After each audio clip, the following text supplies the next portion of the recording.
योगी सूरजनाथ गुरु बुद्धनाथ जी गोरख शब्दी के साथ with Gorakh Shabdis the sayings of Gorakhnath Shabdi number 239।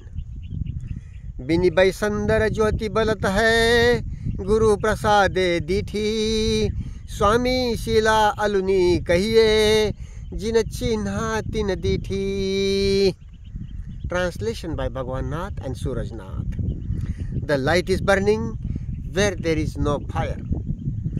By the grace of the Guru, insight. Some say the Master's gift has no flavor. Those who recognize gain insight. Some explanation in both Hindi and English. Hindi और अंग्रेजी में कुछ स्पष्टीकरण। बोधि की समझ के लिए, प्रज्ञा ब्रह्म अग्नि की समझ के लिए एक महत्वपूर्ण शब्दी।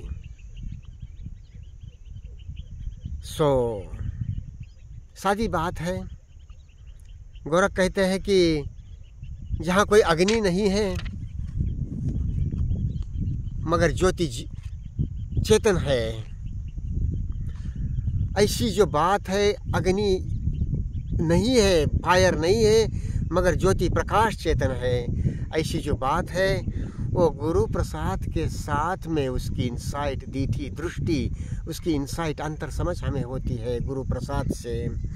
और गुरु by the grace of the गुरु, यह समझना बहुत महत्वपूर्ण है। किसी गुरु के उधार से, मेहरबानी से हमें इसका अंतर समझ होगी, इंसाइट होगी, ऐसा नहीं है। शब्दियों का वो संज्ञान नहीं है, सिद्धोभूतों का वो संज्ञान नहीं है। द गुरु जो बात है वो द गुरु समझने की बात है। और द गुरु यानी कि जो गुरु, कोई व्यक्ति गुरु, कोई किताब गुरु, कोई इस तरह से कोई दृश्य अदृश्य तथाकथित गुरु, ऐसी बात नहीं। खोज अपने किसी किताब को देखे, व्यक्ति को सुने, किताब को पढ़े, व्यक्ति को सुने, या जैसे भी चिंतन करें, मगर इनकी अपनी मर्यादा है। तो यथाभूत सतर्शिता जो है, कुशलता के साथ भाव पौना दर्शन, जीवन गति दर्शन, वही अपने आप में गुरु है, द गुरु है। और उसी से ही दीठी अंतर समझ का जागना है, अन्यथा नहीं। अन्यथा वो सुतमयी प्रज्ञा रहेगी, सुतमयी प्रज्ञा रहेगी, बोधि चिंतनमयी प्रज्ञा रहेगी, भावनामयी प्रज्ञा, यथाभूत प्रज्ञा नहीं होगी, बोधि नहीं होगी। ये सूत या श्रुतमयी प्रज्ञा क्या है? जो कोई चीज़ पढ़ी है, कोई चीज़ सुनी है किसी से, तो ये इसकी अपनी दुनियादारी में जगह है। उसके विचार के बगैर दुनियादारी, ऐसे ज्ञान के बगैर, स्टोर मेमोरी के बगैर दुनियादारी नहीं चलती। मगर वो ज्ञान जो है वो कालगामी ज्ञान होता है, उसकी अपनी जगह है। और आपको एक विशेष रूप से यहाँ सूतमय पन्या या श्रुतमय पन्या या श्रुति मतलब वेद, ये सुने हुए किसी से, भले कोई ईश्वर से सुने हुए हो, कुरान, तोरा, अल्लाह से सुने हुए हो, गॉड से सुने हुए हो। यह असल में क्या होता है, हमारी जो चेतना है, चेतन अवचेतन चेतना, कॉन्शियस अनकॉन्शियस चेतना, ये सिर्फ हमारी नहीं है, संबंध के गति में गतिमान है, भीतर बाहर होती चलती है। भाव पौना स्तर पर एक दूसरे के हम महसूस करते हैं, हम मटेरियल वस्तुओं को भी महसूस करते हैं। तो हर चीज़ को हम जो भी महसूस करते हैं वो हमारे भीतर घुसता है, उसी से हमारे चित्त चेतना बनती है। हम भी दूसरे के अंदर घुसते हैं, प्रवेश होता है, लाइक ए बैंफू, भर्ती होती है दूसरे के भाव पौना, क्रोध, वित्तीय, अहंकार, अहम भाव सब हम महसूस करते हैं। और उसी से हमारी एक दूसरे की चेतना बनती चलती है। हमारा अहम भी हमारा नहीं होता, संबंध की गति में वो प्रभावित होते चलता है, बहता बढ़ता चलता है, जैसे भी है उसकी गति चलती है। तो इस तरह से ये होने से हम जो सुनते हैं, किसी से भी सुनते हैं, वो संबंध की गति में सुनते हैं। और ये सारी सुनने की, पढ़ने की, देखने की गति नाम रूप स्तर पर होती है, कालगामिता में होती है।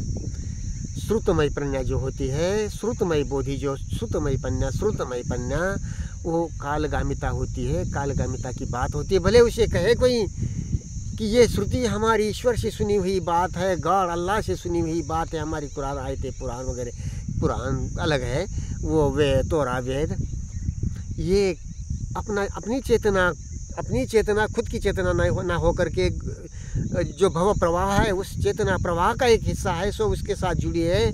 तो ग्लोबल अनकॉन्शियस वैश्विक अवचेतन से, चेतन अवचेतन से हमारी चेतना जुड़ी होने के कारण हम किसी से अपने अनकॉन्शियस से, अपने अवचेतन से या प्रतिसाद के रूप में, इको के रूप में, या ग्लोबल अनकॉन्शियस से इको के रूप में किसी शक्ति से कहो चलो, तो जो सुनते हैं वो बात श्रुतमयी प्रज्ञाई होती है, सुनी सुनाई बात होती है। भले हम उसको ईश्वर की से सुनी हुई बात कह दे, और उसमें क्या कैसा कैसा मसला होता है, क्या क्या बातें होती है, वो वेद कुरान तोरा को आप पढ़ेंगे, बारीकी से समझेंगे खुले मन से, तो आपको पता चल जाए ये क्या बात है। अब ईश्वर के नाम पर ऐसी ऐसी बातें सादी बात है, कछु मगज भीतरी ख्याल रे, कछु कॉमन सेंस है कुछ, dear isn't there some sense in your brain. ये एक प्रज्ञा हो गई। दूसरी प्रज्ञा चिंतनमयी प्रज्ञा। अच्छी बात है कि हम किसी कोई कहे, कोई सुने, हम या कोई ग्लोबल अनकॉन्शियस हमको कोई प्रेत पिशाच देवी देवता फरिश्ता एंजल पता नहीं क्या क्या गॉड ईश्वर अल्लाह बात हुई हमारे भीतर मन और उसी को हम पता नहीं क्या क्या कहे, तो उसके ऊपर हम चिंतन करें, उसी को माने नहीं, उसके ऊपर चिंतन करें। अच्छी बात है। चिंतनमय प्रज्ञा, सूतमय प्रज्ञा से गहरी बात है, अच्छी बात है। मगर वो भी जो डाटा भरा हुआ है, मेमोरी रिकॉर्ड भरा हुआ है, पास्ट काल जो भरा हुआ, उसके ऊपर ही चिंतन हो सकता है। चिंतन के लिए डाटा चाहिए, जिसका डाटा मेमोरी में, याददाश्त में नहीं है, उसके ऊपर चिंतन होता ही नहीं, संभव ही नहीं। तो उस मेमोरी के ऊपर चिंतन होता है। अच्छी बात है। चिंतन में शंका कुशंका डाउट भी है, क्वेश्चनिंग भी है, इंक्वायरिंग है, यानी कि खोजीपन है उसमें, शंका के साथ में, प्रश्न के साथ में इनको एक खोजीपन है। तो अच्छी बात है। वो उस दायरे में, चिंतन के दायरे में, खुले चिंतन के दायरे में वो खोजीपन है, अच्छी बात है वो। मगर उसकी अपनी मर्यादा है कि वो कालगामिता में ही बंधी हुई बात होती है, कालगामिता के परे नहीं। इससे भी परे जो भावनामय प्रज्ञा का जिसे कहते हैं, भाव भावना की गति को यथाभूत देखते हुए अलग संज्ञान के साथ, अनित्य बोध के साथ सब कुछ बदल रहा है। ज्ञात की जगह और मर्यादा समझ करके मैं ज्ञात से मुक्त हूँ, मैं कहने की बात है। दर्शन में मैं भाव नहीं होता, मैं भाव, अहम भाव का भी देखा जाना, दृश्य क्रोध भीति करुणा प्रीति का भी देखा जाना, राग द्वेष का भी देखा जाना चलता है, देखा जा रहा होता है, जिसमें अहम भी देखा जाता है और बाकी दृष्टा भी देखा जाता है, दृश्य भी देखा जाता है। दृश्य मतलब भय क्रोध करुणा प्रीति राग द्वेष जो भी उभरते हैं अंदर से, टेंशन तनाव खिंचाव, ये दृश्य है। और अहम भाव का केंद्र ये दृष्टा है, तो वो दृष्टा भी देखा जाता है, फील होता है, दृश्य भी देखा जाता है, फील होता है।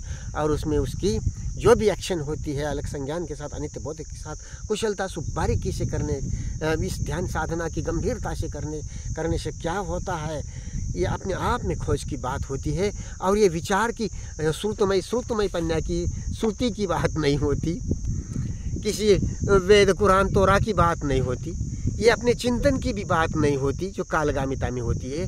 ये दर्शन की बात होती है, दर्शन की अग्नि होती है जो जी जा सकती है। देखी हुई बात नहीं होती, सुनी हुई बात नहीं होती, वो जानी हुई बात नहीं होती, जी जा सकती है।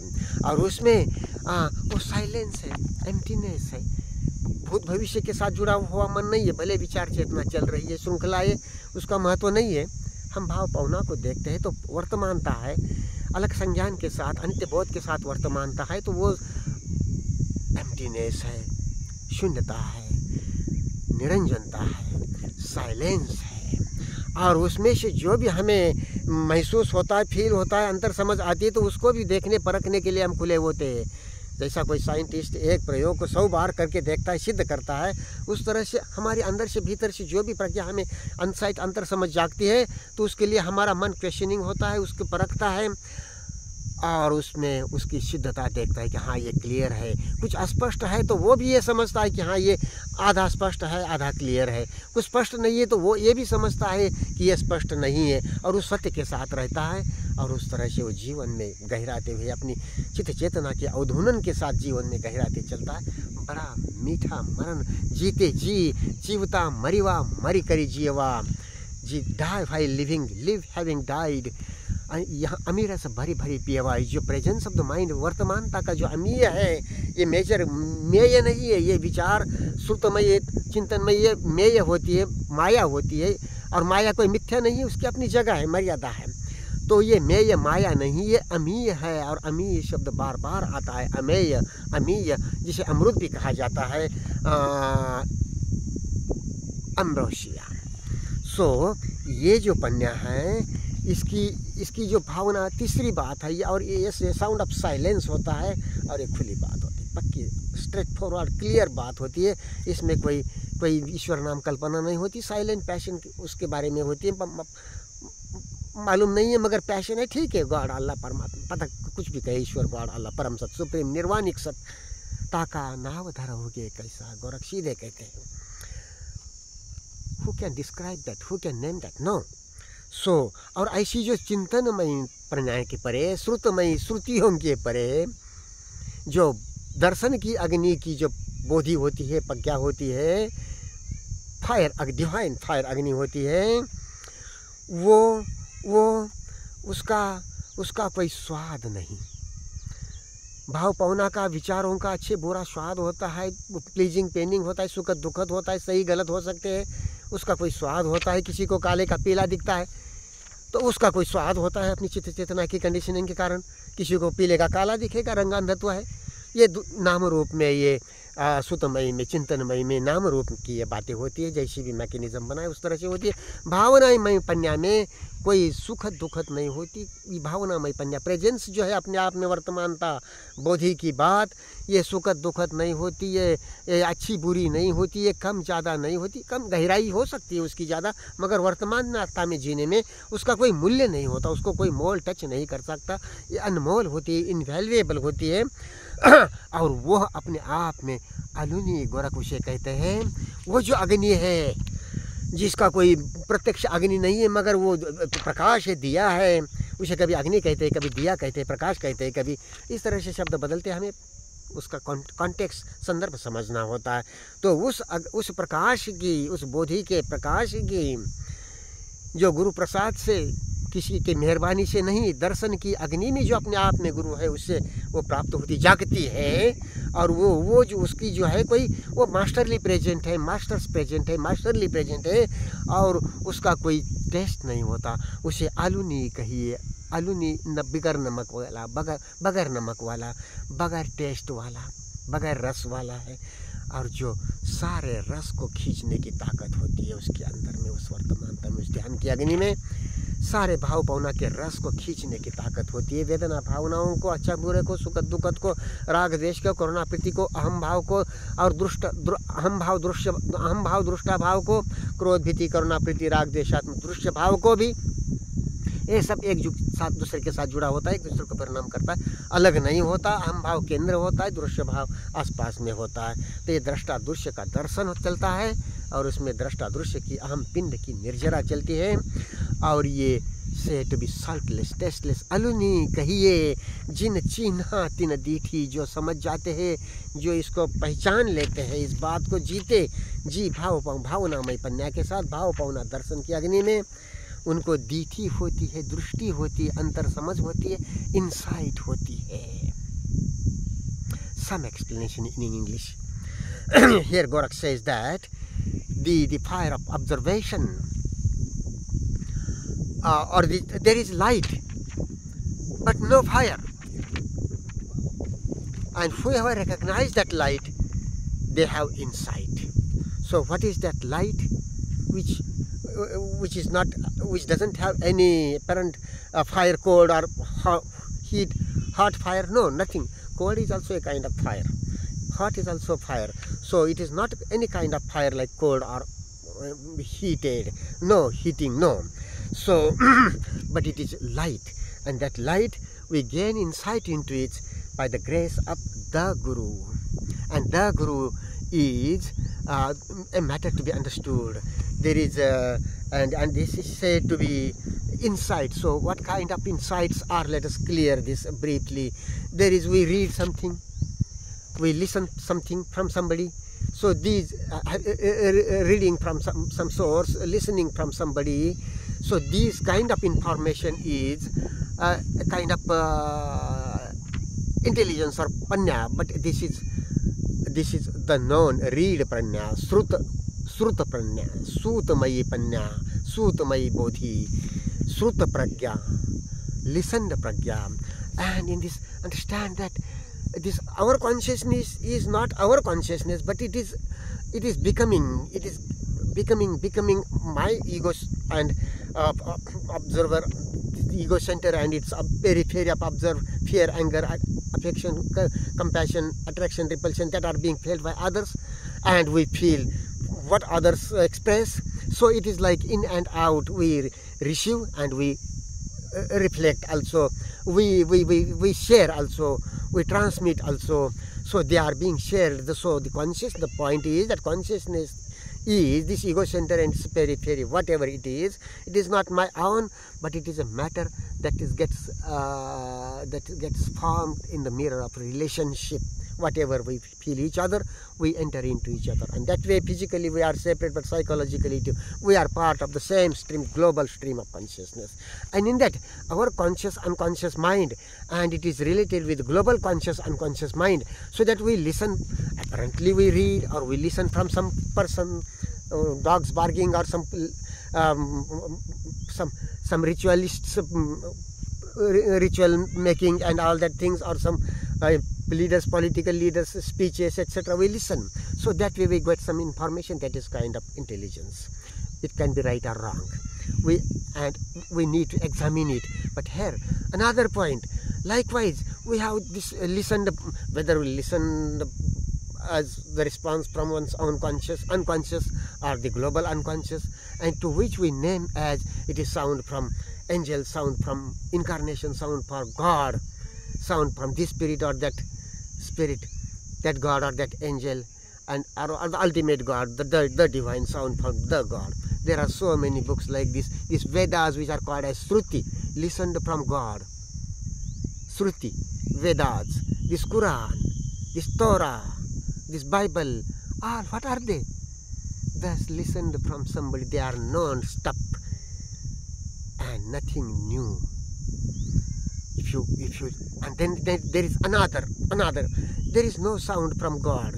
These are all the matters we receive from the field of name and form, our own ego, or like that from the global unconscious, and to which we call as sound of God or whatnot, with our tradition, belief, and ego matter, getting conditioned by that. You can look into many saints, many persons, many books, those in which on the basis of which there are so many religious traditions, so-called religion is by nature per se. Our ears listen and eyes see and it is not that somebody's ears see and somebody's eyes listen. This is the part of religion. The religion is like this, no traditions, beliefs.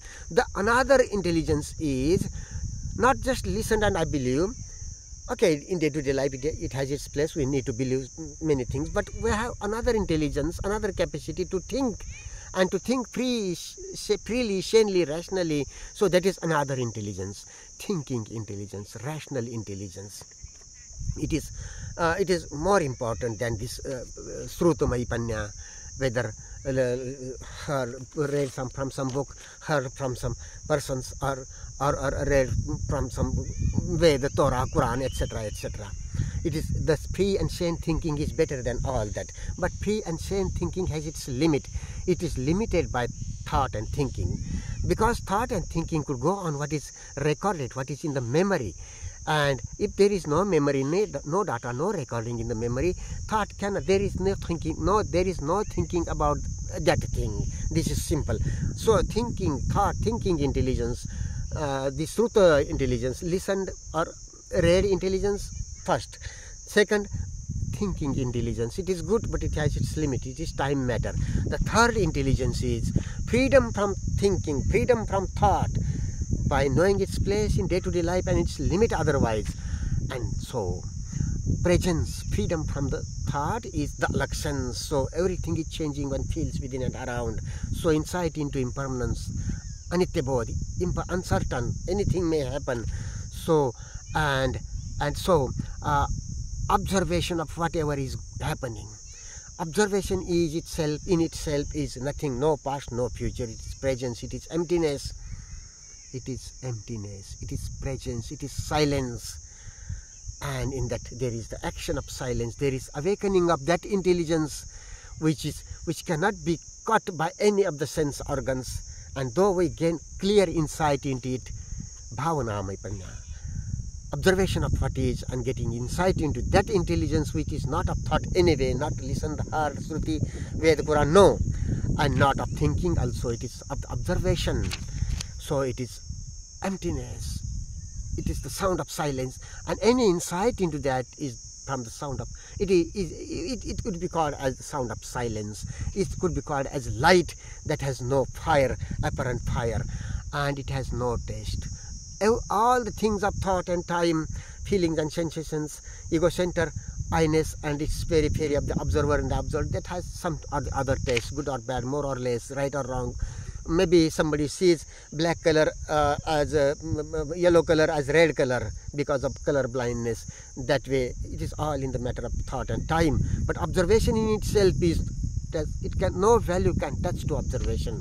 With freedom from the known and observation of what is, of feeling, sensations, with skill, intelligence, no value can touch to it. And in that there is the awakening of bodhi, that intelligence which cannot be touched by any sense organs. Yet we get insight into it and we live it, but it remains unknown to sense organs.